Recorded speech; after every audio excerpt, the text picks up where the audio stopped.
大家早上好，今天我讲华语啊。Good morning, everyone. For a change, and I'm going to speak English from now on. It's good luck to me then.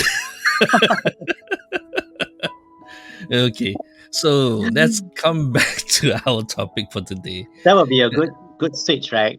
Yeah, that would be a good stretch, but it'll be a stretch. I'll be thinking, okay, this is 这是. I must translate from English to Chinese immediately, very fast. And then, but Michelle can jump in and help you. Yeah, Michelle will say, okay, throw a towel at you. Wrong word. Okay. 早上好，欢迎大家又来到我们的三人制。Good morning, everyone. Thanks for coming back to our show on the Power Tree. It's another beautiful Sunday. Yep. Recently, it's going to rain more. 就是听这个气象局报告，就是接下来的2周，可能大家会蛮高兴的啦。也听说那个气温，就是雨量会比较大，可是有时候这个气温会稍微高一点，所以大家要留意一下哈。Yep. So it's going to rain quite a fair bit. It's good because then we have more water. Not for us to drink lah, but we have to go through the reservoir first. 你可以把你的桶拿去外面啊。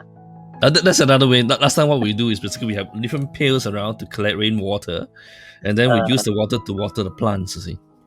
真的，我去国外背包旅行的时候，我还看到就是一些他们村民们啊，他们就是拿着桶，然后到这个井去提水。然后他们还是会等下雨天，然后把桶都放出去，然后呢，就在储存这个水。Remember just now you're asking Michelle to help, right? She say, "Wait, I go and find dictionary." All right, so let's say good morning to all our guests. Today we have Chong Ming. Good morning to you. Hey, 钟明早。Yeah, we have Neo.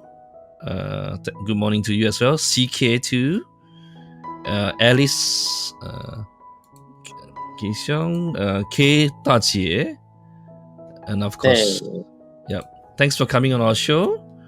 是，然后记得帮我们点赞，还有就是分享出去哦。今天呢，我们邀请到了Olivia, Dr. Olivia. Dr. Olivia 呢，她人在澳洲，Australia. Yep.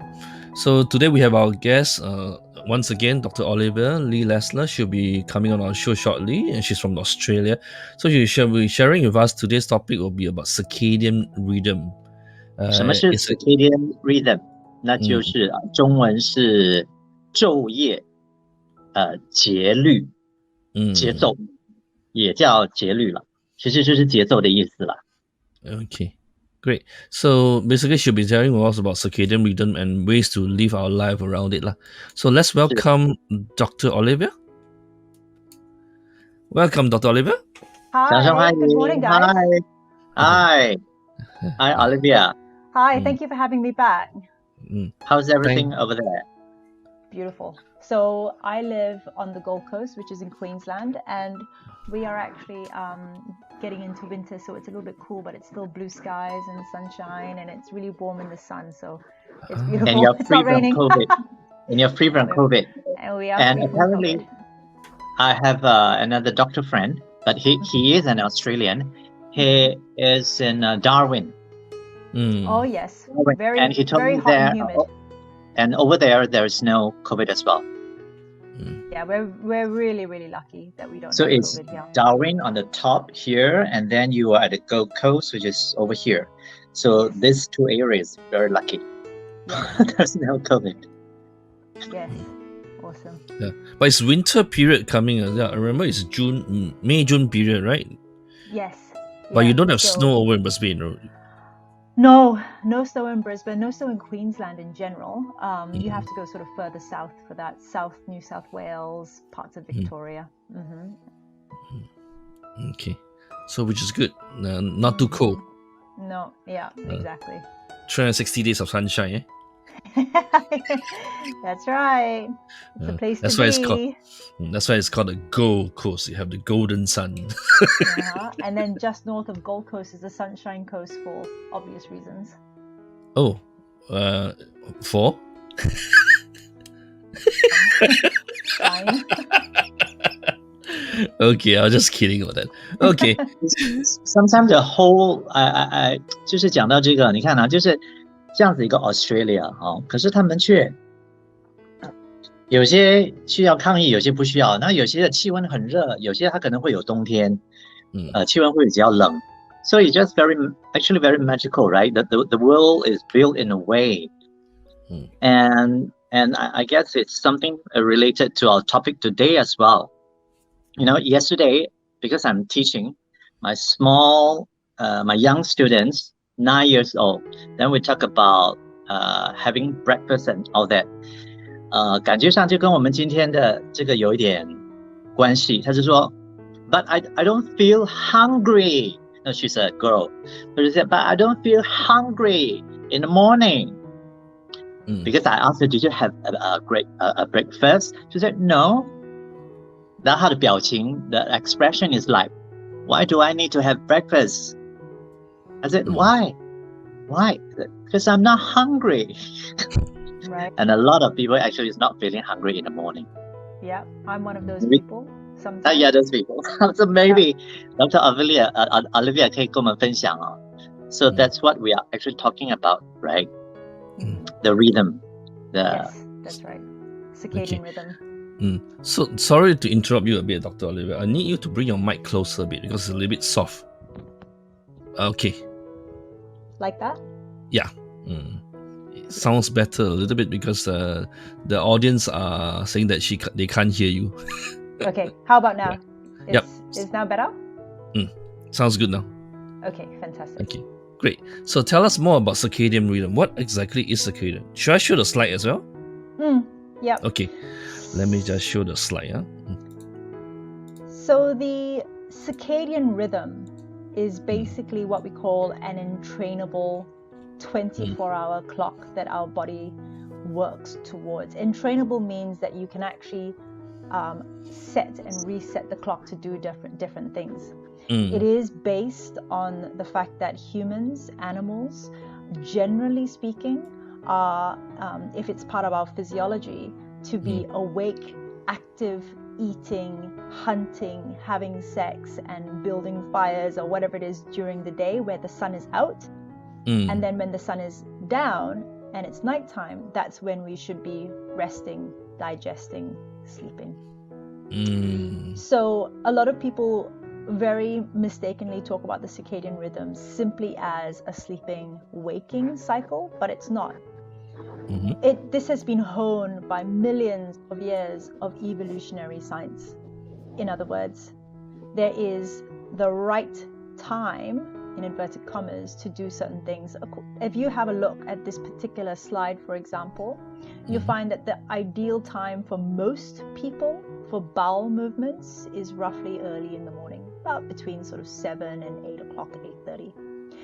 The reason being is because you have spent all night digesting, removing all the good stuff from your food, creating a nice house from all the fiber for the gut bacteria to grow and do what they got to do in your gut. And then it's moved down into your colon, and the next morning you get rid of the start the whole day. Because you can't, if you have a full bowel, it's really difficult for you to be hunting a saber-toothed tiger if you have that on board. So the idea is you get rid of the poo early in the morning and get on with your day. Okay. There are lots of other parts to the circadian. Oh, actually, you want to start saying stuff in Mandarin, don't you? So I'll slow down a little bit. Anything from 主见？其实还好，其实我们古人要上厕所大便。I did mine at 7:30, which is a very good hour. Fantastic. timing. Congratulations. Yay! Thank you for supplying fertilizer to the earth. There we go.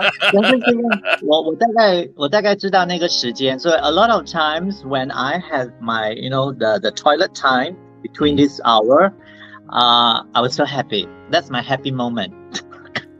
It's like, Fantastic. oh, that shows the signs that I'm eating right, or the system is at Great. least in the right direction, all that. 我们古人呢有一句话就是日出而作，日入而息。That means when the sun comes out, we start to work, and when the sun starts to set, we have to rest.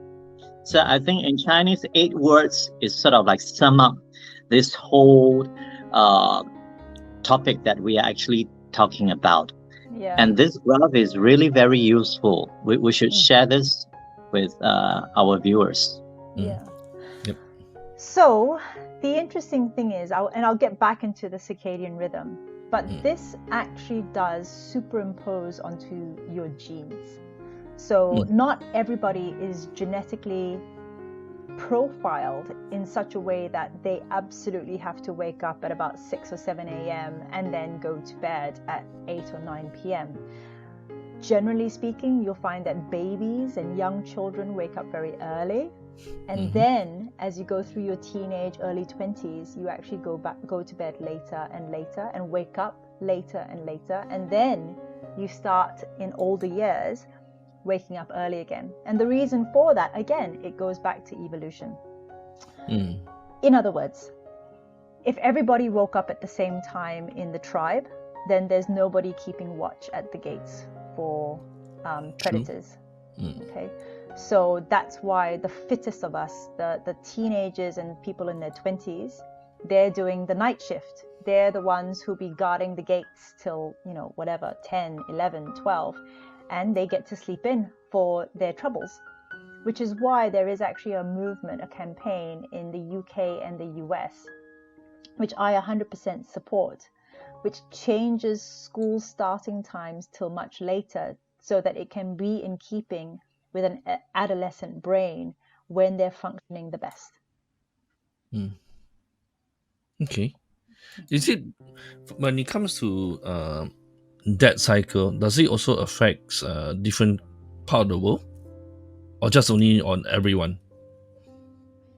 So it will definitely be in line with the sun movement. So Okay.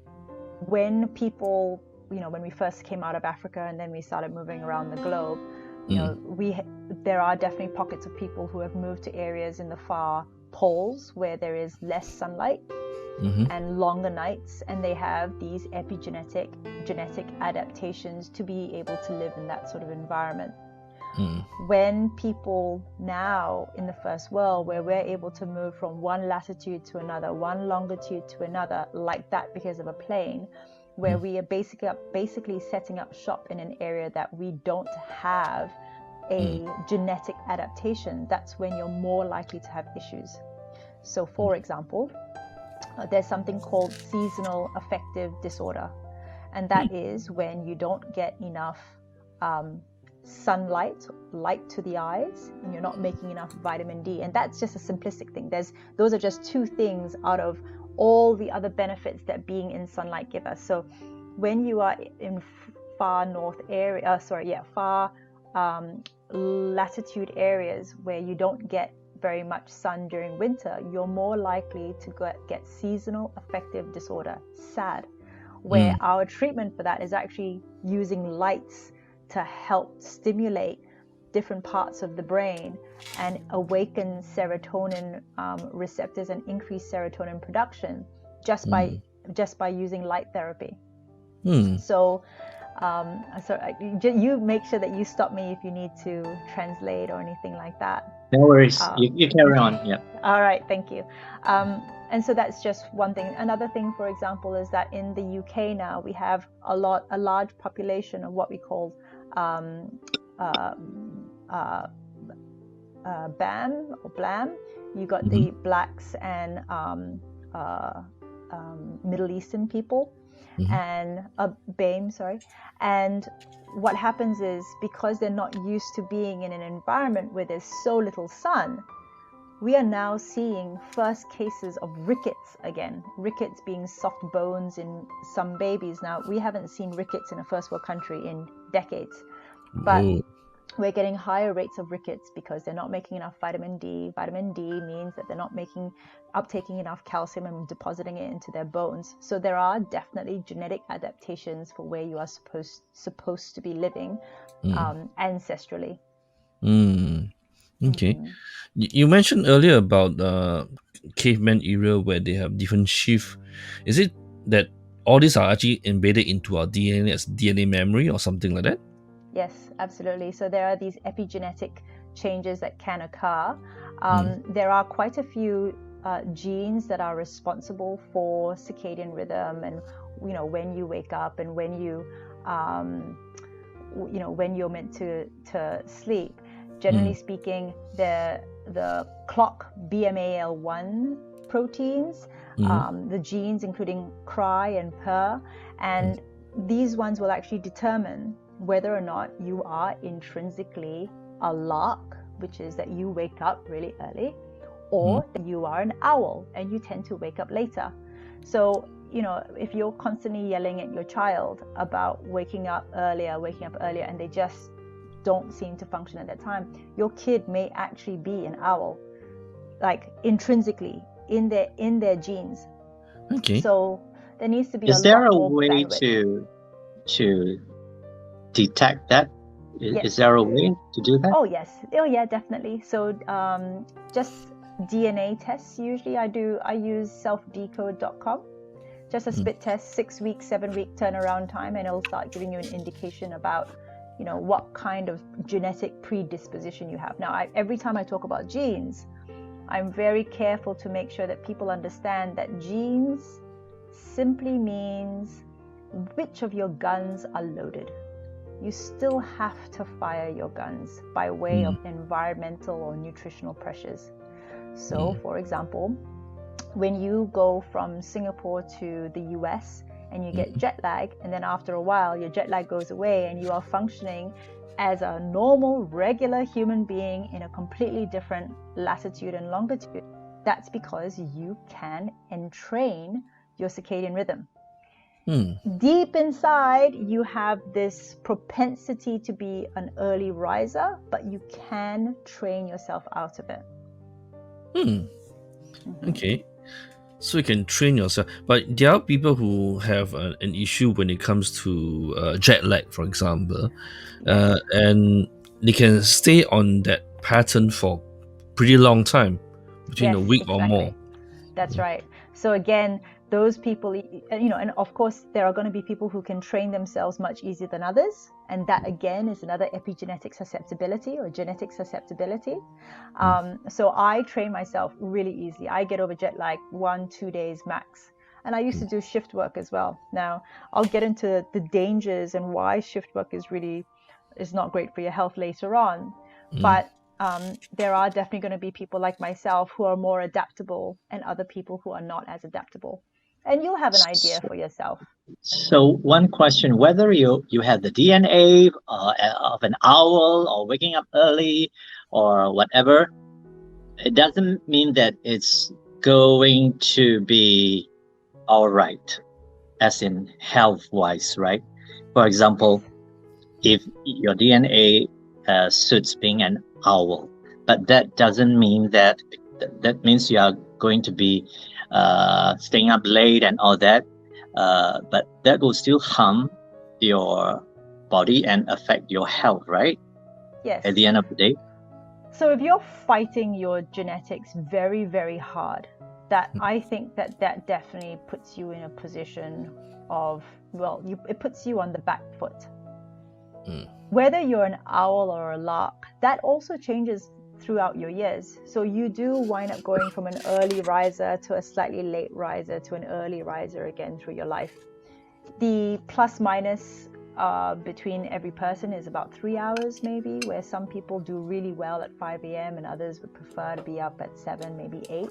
And again, it depends on how much you're entraining your system, the kind of foods you're eating, when you're eating it, your genetics, how old you are, your sex. Your body will actually start to adjust, not just to when the sun is rising and the sun is setting, but it actually also depends on the type of light that's coming through the stratosphere. So it depends on where you are latitudinally in the world, because the frequency of the light, the wavelength of the light hitting your skin and your eyes is actually different, and your body can tell. So, and it will adjust itself accordingly. But yes, if you are fighting your genetics very hard, you're putting yourself on the back foot. So coming to light, let me just show the slides on light. Yeah. Okay. Yep. So Dr. Oliver, you mentioned about light, right? So what's this thing about the light? Okay. So most of us know the circadian, as I've said before, most of us know the circadian rhythm as being a sunlight nighttime thing. And that is at its core of it true. So very basically, how does your body know when it needs to wake up, when it needs to do metabolic activity? It receives sunlight, specifically the blue light of sunlight, through the retina and eye, and it hits the SCN, which is the suprachiasmatic nucleus. This then informs the pineal gland it is daytime. So in other words, don't produce melatonin. And then through the day, every time you use energy, which is ATP produced in your mitochondria, the ATP breaks down to ADP, which breaks down to AMP. So it's adenosine triphosphate to diphosphate to monophosphate. But the adenosine increases in your body. And this gives us sleep pressure. So essentially, you wake up, let's say you've got 0 adenosine, and then during the day, as you're going about doing what you need to do, the amount of adenosine in your body rises. This is also known as sleep pressure. When you hit a certain sleep pressure threshold, that's when you get tired. And it's meant to sort of coincide when you don't have any blue light or sunlight hitting your eyes, talking to your suprachiasmatic nucleus, talking to your pineal gland. When that is cut off, when it's black or dark, no blue light, your pineal gland starts producing melatonin. Melatonin, everyone thinks of as like a sleeping drug. It's not. It's a signaling molecule. I mean, it's got a lot of functions, but it's a signaling molecule. It basically starts telling all your organs, and all your organs have melatonin receptors. It basically starts telling all your organs it is time to wind down and stop going in and stop being their sort of worker mode, right? So if you go back to the first slide, if you don't mind. Sure. Okay. So if you noticed here that you will have at later, it says melatonin secretion starts at about 9 o'clock. So that's around the time this is obviously for the average person. There is a lot of variation. The average person, melatonin secretion starts at 9 o'clock. Okay? Starts at 9 o'clock, which is 9 p.m. 9 p.m. Yeah. Okay, here you go. Yeah, that's starts right. Here.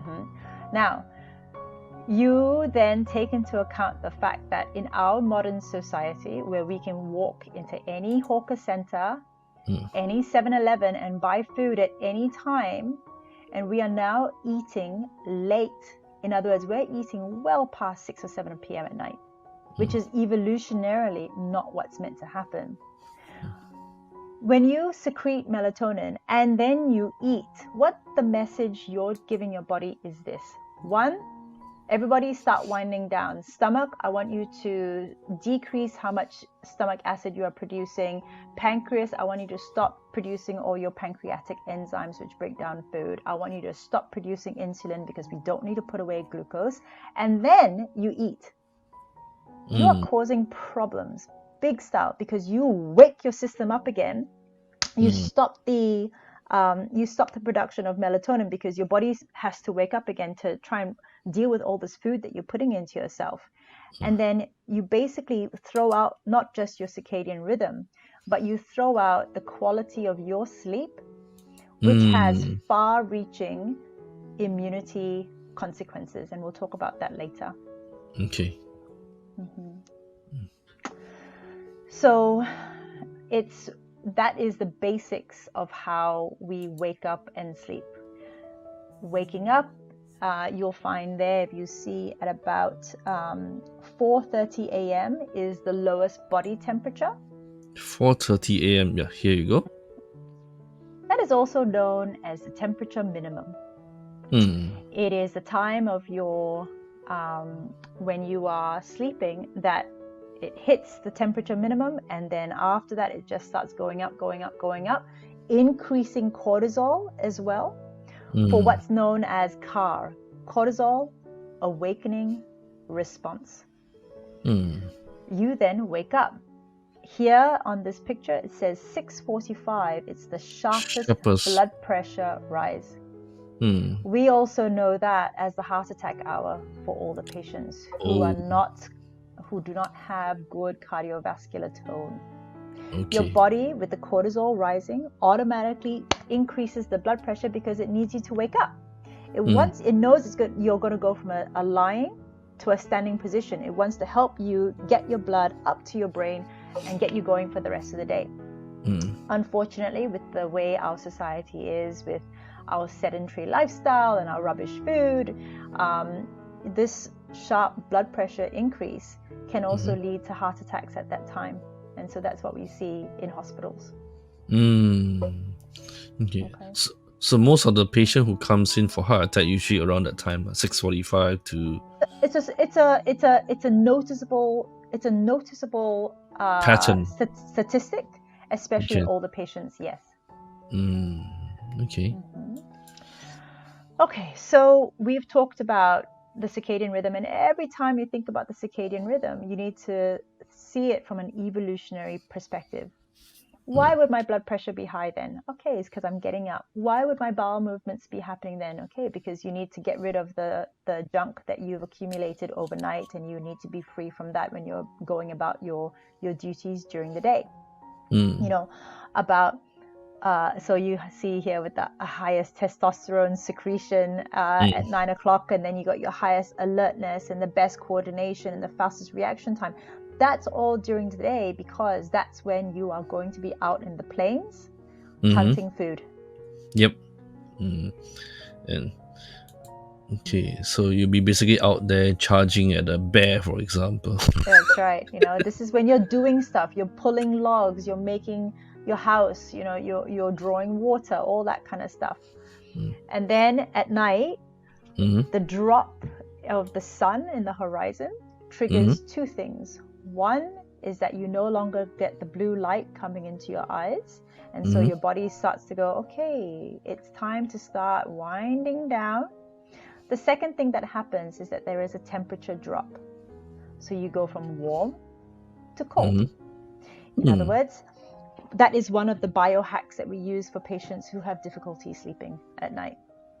We will tell them to make sure that they not just have a cool room, a cool bed, cool clothes, or preferably sleeping naked, but we'll also say to them, okay, what you could try is having a warm bath or a warm shower, and then switching to cold water.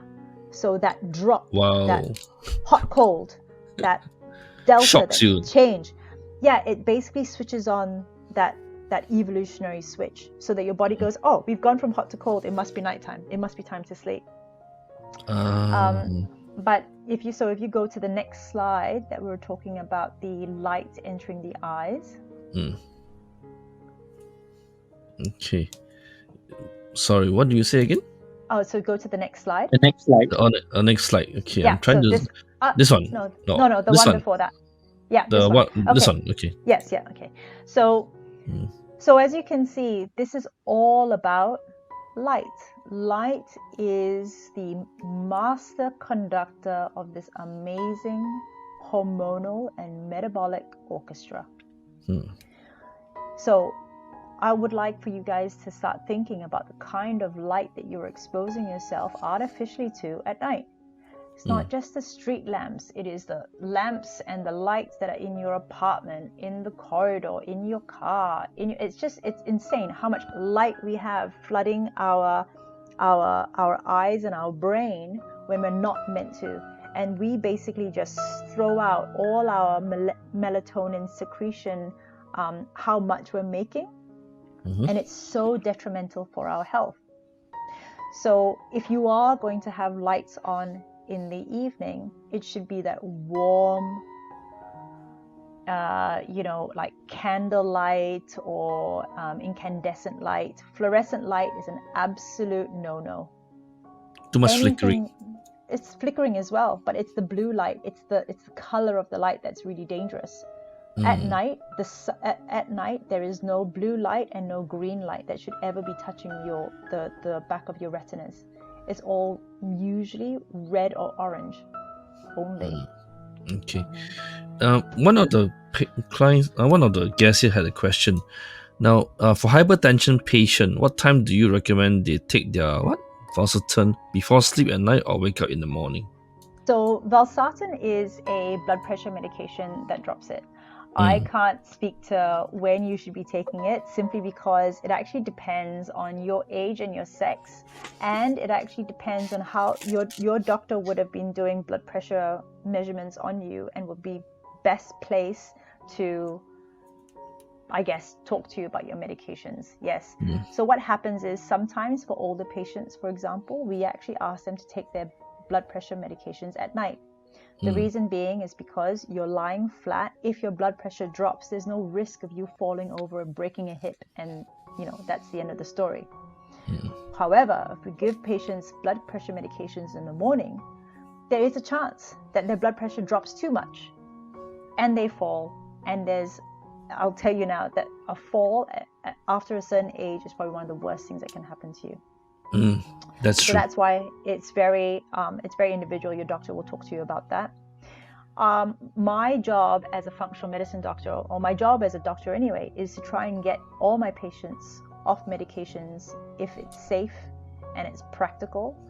In other words, my question would be, why do you have high blood pressure problems in the first place? Genetics is not a good enough answer, because genetics, like I said, simply means that is your gun loaded, but why is your gun firing? I think something along the lines of 70% at least patients who've got high blood pressure have got not enough magnesium in their diet. That's the first place I start. They don't have enough muscle tone, because the heart is also a muscle. In other words, I know that more than likely they don't have enough exercises. So finding out the reason is definitely much more better than just throwing medications. Yeah. 所以这边可能 Jasmine 你也要，我不知道 Jasmine 她是不是本身是这个 hypertension 的这个病人，可能在这方面你也要多了解为什么会导致你有这样子的一个状况。Okay. Yep. Now, we have a gentleman here, Ki Xiong. He said, I'm 74. What accounts of my getting sleepy around noontime and again around 7 in the evening? Okay. So, because I have your age and your sex, that helps me a little bit. But again, it's different for everybody. There is there's a questionnaire that doctors use called Bang Stop, and it essentially gives us an idea of what kind of refreshing, rejuvenating sleep that you're getting overnight. And one of the questions with the Bang Stop is, do you get tired during the day? Do you need naps during the day? That can give us an idea that you're not getting enough rejuvenating, refreshing sleep at night.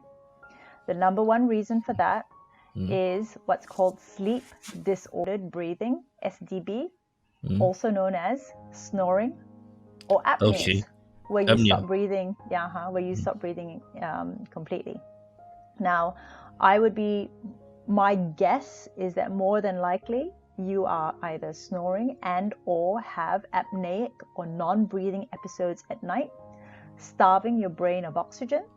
You may wake up with a headache, tired, dry mouth, sore throat.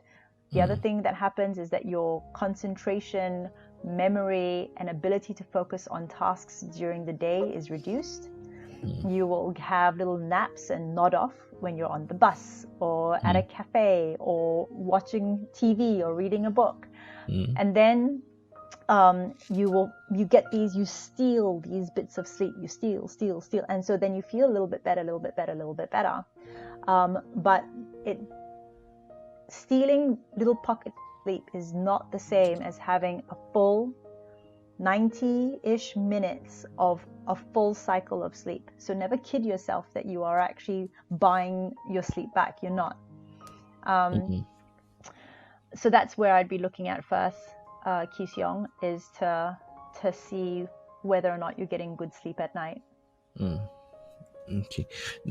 We have another guest who asked in Chinese, 睡午觉身体健康好吗? Is it? Meaning basically, is it good to sleep during noontime? Or to take a nap.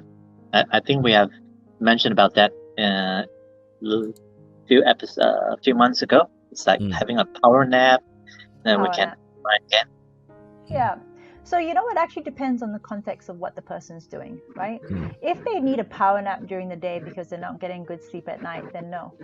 If they need a power nap during the day because they are so active and they're really churning through their mind and their body, then fantastic. So it depends. It also depends on how long your power nap is. If you're talking about, 5-10 minutes, that's not a full cycle of sleep. In other words, what exactly are you getting out of it? Right? Or if it's too long and then it winds up disrupting your circadian rhythm later on, like because you've had 2 hours of sleep in the middle of the day, a power nap, and then you wind up not being able to sleep till 10, 11, 12, 1 a.m. at night, then no, it's detrimental. And because, as I said when we first started all this, that the circadian rhythm is entrainable, you actually get yourself into a cycle if you're not careful, where your body is used to you having a bit of a nap at 12, and so you nap at 12, right? So there's a lot to talk about. I find that people who, apart from not having rejuvenating or refreshing sleep at night, if you're having a very carb-heavy breakfast, you are more likely to have a crash, a hypoglycemic crash at about, depending on breakfast, but anywhere between 11 and 3, because you when you have a carb heavy breakfast, and I mean anything to do with rice and bread, congee or porridge or oats, you have this massive sugar spike which gives you energy and you're up, and then your body puts it away, and then you have the difference between having a spike and your body putting the sugar away is your slump. And when you go whoosh, like this, your body just goes because it loses energy and you get really tired. So it depends on what you eat as well. Okay. So it's important to be aware of that. 所以这边也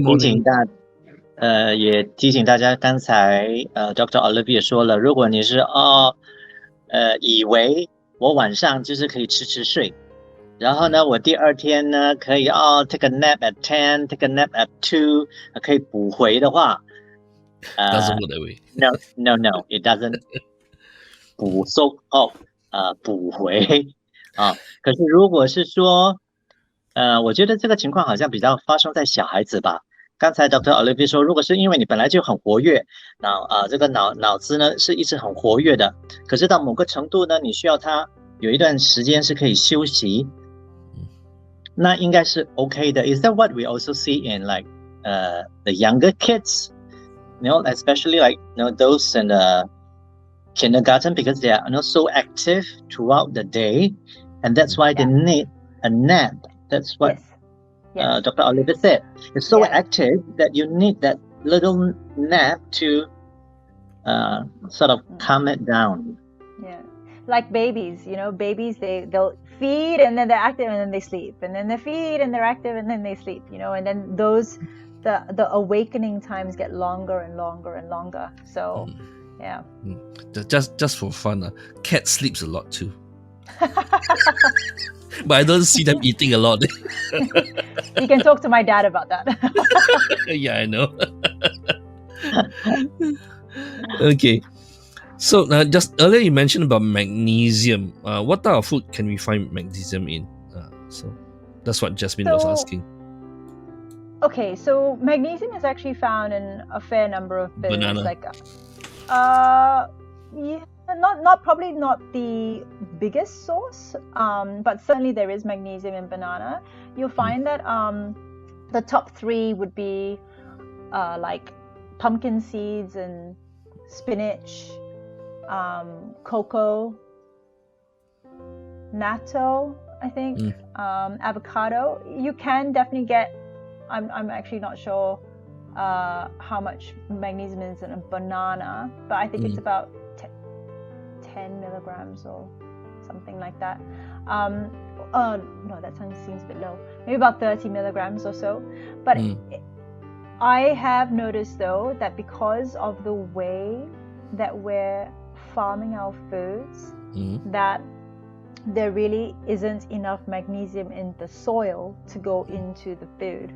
So even though I'm not a fan of supplementation in like just all the time, magnesium actually is one of those things that I get my patients to supplement because I really just don't see enough of it in food.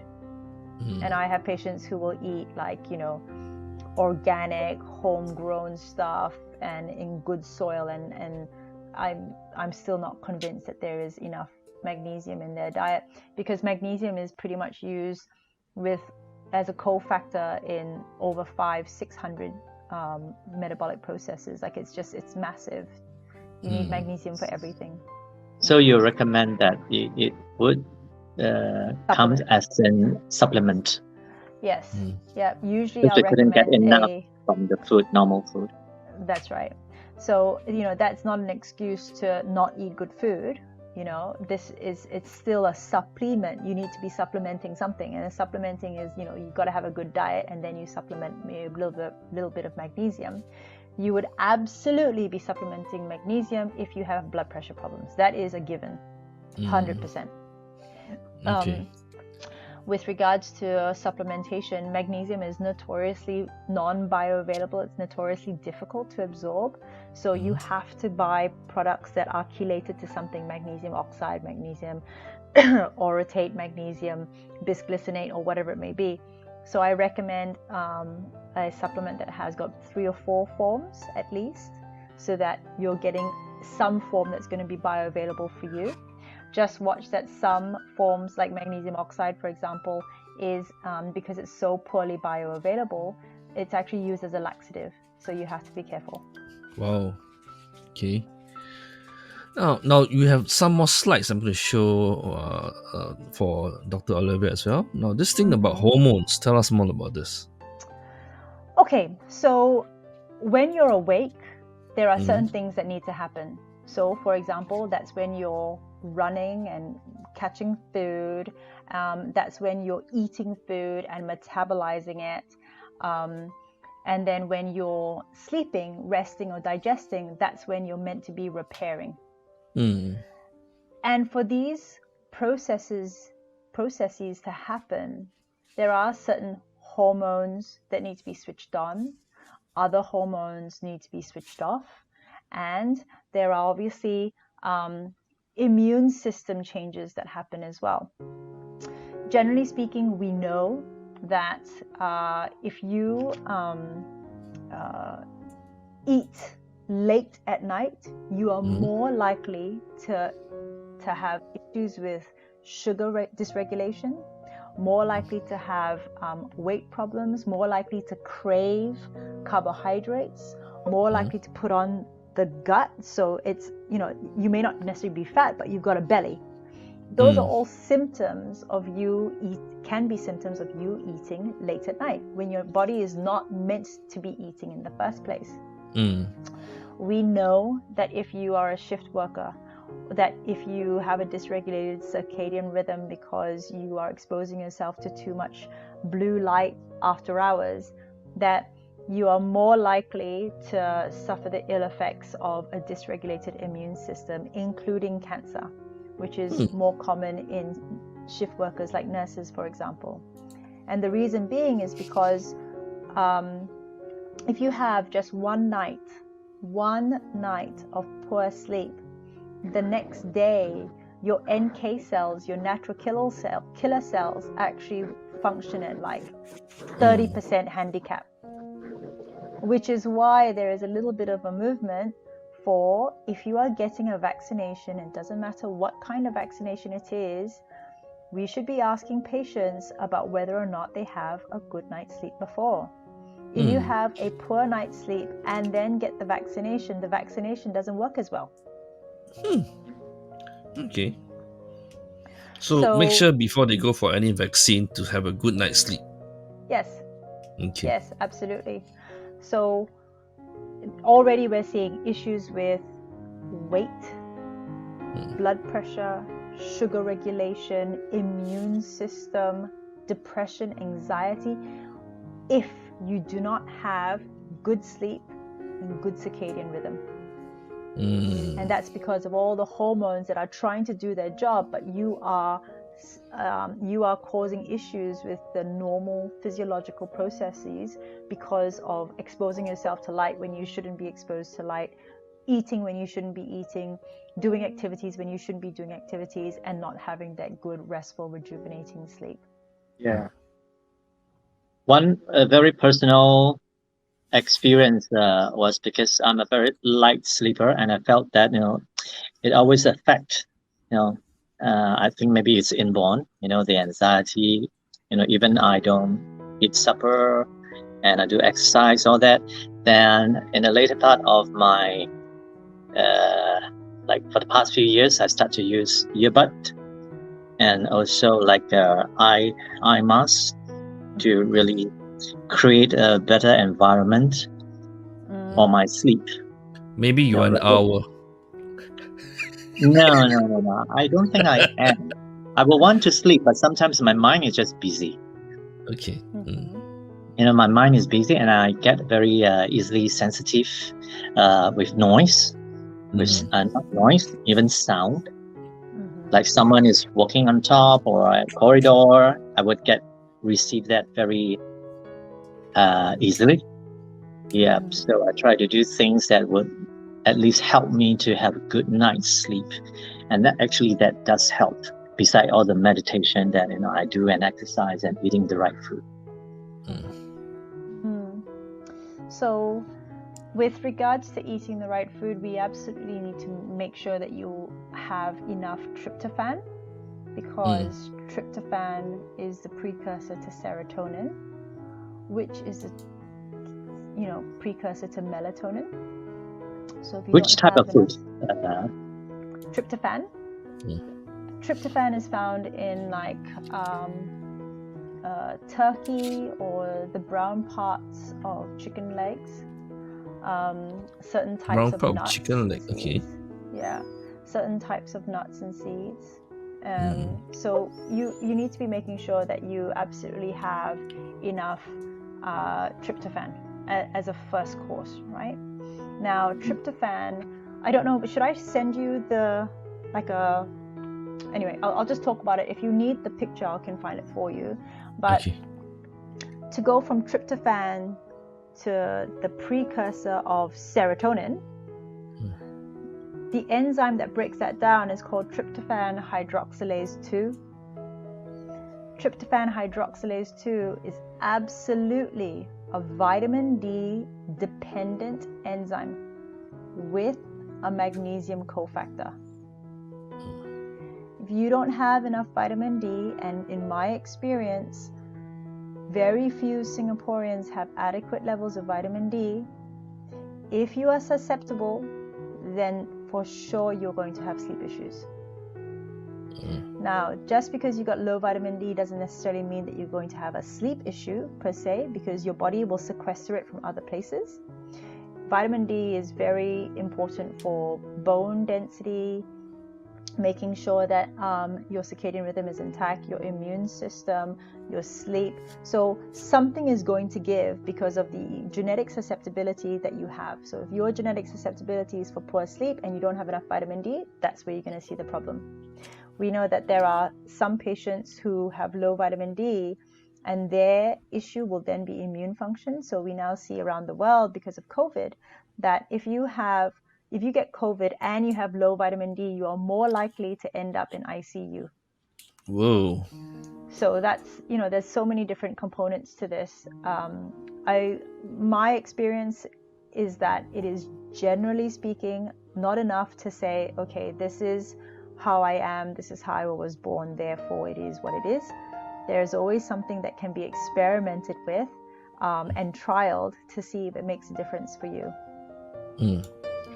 Okay. The other question that one of the audience asks is about dreams. A good night's sleep, does it mean that there are no dreams? No. So in fact, if we see patients who are not able to dream, I'm going to be asking things like, what is your REM sleep like? Because there are essentially 4 phases to sleep. You've got your, phase 1, 2, 3, 4, and then you've got your awakenings during the night, which is, you won't remember them, but it happens, and that's completely fine. And then there's REM, which is rapid eye movement. So what happens is you need all of those phases of sleep to constitute a sleep cycle, for example, a canonical sleep cycle. You don't need every phase for every sleep cycle, but each phase does its own thing and helps you with different things. So for example, REM sleep is also known as emotional first aid. So in other words, if you don't get enough REM sleep, you become very emotionally brittle and you're not able to handle the trials and tribulations of life as well as the next person, which is why when they were doing all those things in Guantanamo Bay, or when they torture patients, they deprive them of sleep, and one of the things to go is their ability to have any emotional resilience. And they felt that to do that would mean that they would break down the prisoner's ability to withhold information. So okay. So sorry, go on. So in actual fact, those people who play a lot of online games, they spend the whole night through, their unconscious is more receptive to all those negative images and all the shooting, and they trigger into the state that because their emotion is not able to clear, because there are no dream, there are no sleep. Am I right to say that? So being able to dream and being able to recall dreams are actually 2 separate things. Most people will dream because that's part of your brain putting away the memories and cleaning things out and packaging it into different parts, your long-term memory, your short-term memory, or whatever it is. Being able to recall dreams, that usually we start by looking to see if you've got a vitamin B6 deficiency or insufficiency. Because we know if you don't have enough vitamin B6, you will not be able to recall your dreams. It's the first thing we look at. Okay. Now, otherwise, it could be that you are waking up too early.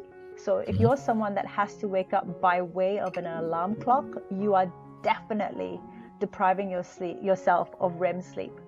Because in a sleep cycle from start to finish of the night, you actually have the majority of your deep sleep in the first half and the majority of your REM sleep in the second half. So the reason why evolution has done this, nature has done this, is because your deep sleep is, generally speaking, the only time that your glymphatic system in your brain opens up and your cerebral spinal fluid cleans out the toxic metabolites in your brain. It needs to happen. So your body prioritizes that in the first half of the night. In the second half of the night, that's when you're doing sort of more emotional clearance, right?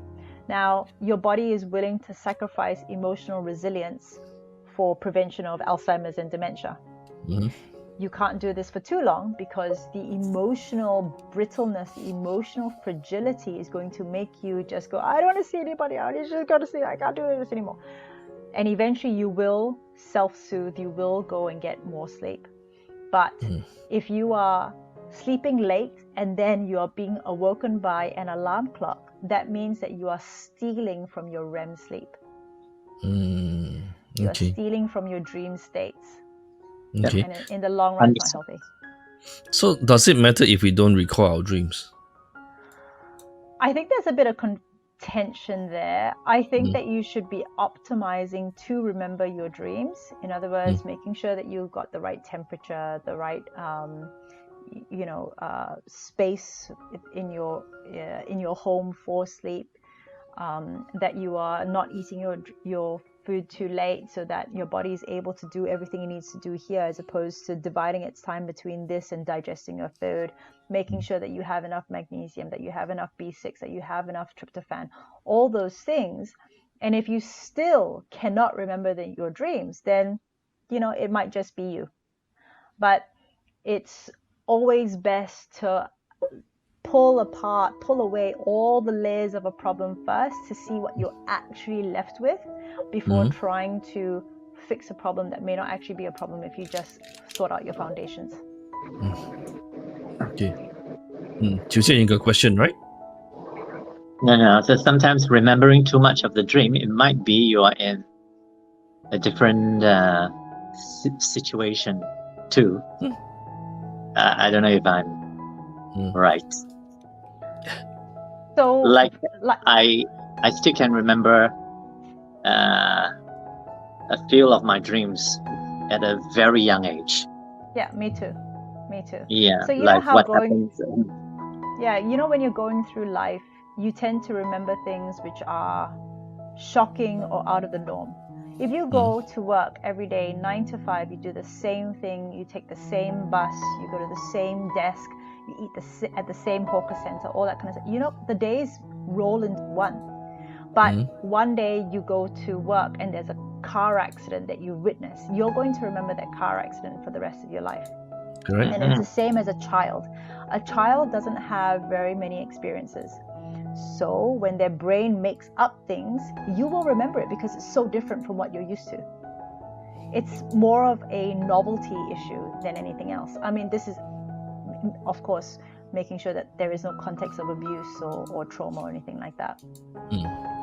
Okay, let's come back to one more slide that Dr. Oliver has for us. Okay, what's this slide? Tells us about full spectrum. Yeah, okay, so this goes back to how important light is. Now, we know about sunlight, that's fine. But the importance of the light that you have in your home can actually make a difference between illness and optimal health.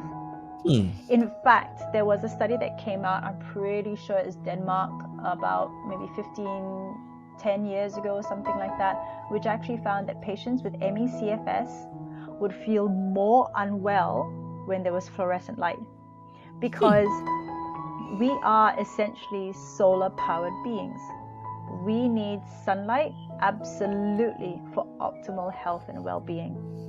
When we bombard ourselves with all these crazy frequencies of light, and even just a regular white light bulb that we have, not fluorescent, just a regular white light bulb, we're just bathing ourselves in blue and green light without the modulating balance of red light, near infrared and infrared. And these light wavelengths talk to our mitochondria, they talk to our cells. Because when you actually do biophotonics, and I don't do biophotonics, I know just a little bit to be able to talk about it briefly in a situation like this. Biophotonics is the fact that every cellular reaction in our body produces enough energy to actually produce light. Now, you obviously can't see it, right? It's so momentary, it's so tiny, it's so quantum type bursts of it. But they have been able to show that mitochondria, first of all, mitochondria itself produces heat energy up to 50 degrees Celsius. 2, it produces light. And light wavelengths actually help to modulate whether or not ion channels in the cell membrane open and close appropriately. When you bombard your body with these artificial lights, you actually do change the physiology of your body, and it is not to be underestimated. Okay. It's very bio， 只能够用中文说 biophotonic 就是生物光子学。大家要了解的话，就要上网自己去了解。If anybody is interested in biophotonics and that kind of stuff, I'm obviously not the person to speak about it, but there is a doctor in the US there are a couple of doctors in the US actually that I follow on this sort of stuff. One is a very controversial figure called Dr. Jack Kruse, Kruse, and the other doctor is Dr. Leland, Leland, Stillman, Stillman. So those are the two doctors who really deep dive into this sort of stuff, and it's incredibly fascinating.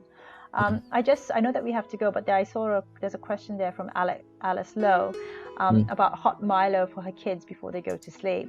Okay. Now, the problem with a hot drink is actually very interesting because you do help to switch on that ancient ancestral temperature switch where you have a hot liquid, and then obviously your body temperature will go from hot to not cold but to normal temperature, but there's that differential, and the differential is what switches that switch on. The problem is Milo in the first place for anybody, any living person, the amount of sugar that is in Milo, the amount of preservatives and emulsifiers in that thing is criminal, absolutely criminal. And on top of that, we give Milo to our children with dairy products, usually with cow's milk. Now, I think it's something like less than 15% of Asians are able to effectively I eat chocolate, don't get me wrong, right? But effectively break down lactose and casein, which is the cow protein. Apart from that, you're actually inciting a very low level inflammatory response in your gut, because this is something that most Asians can't break down. Dairy products, that's the first thing. When you give someone sugar, especially a child, you spike their sugar levels, you spike their insulin levels. In the long run, this is partly responsible for this rise, this epidemic of obesity that we're seeing in first world countries. It's this overconsumption of sugar. If you break down the macronutrients, there is only carbohydrates, fats, and proteins. There are 3 macronutrients in the world, right? Only 2 of those columns have essential anything. Essential free fatty acids, which is under the fat column, and essential amino acids, which is under the protein column. There is no such thing as essential sugars. So just now you mentioned about dairy. So is it good to drink milk before they sleep? Some people suggested it. So milk sometimes can be very helpful because of the tryptophan in it. But for Asian, it's not my go-to. Absolutely not. I think it's only something like 30% of the population the whole world round, and that is usually Northern Europeans who have a still highly functioning lactase gene after weaning off their mother's breast to be able to break down milk sugars, oligosaccharides. No other culture can really do it because we just haven't been exposed to milk products enough, and I'm talking about thousands of years. We just don't have it in our epigenetics yet. Okay. Like, there was some period I was drinking a lot of milk until my wife called me a pussycat.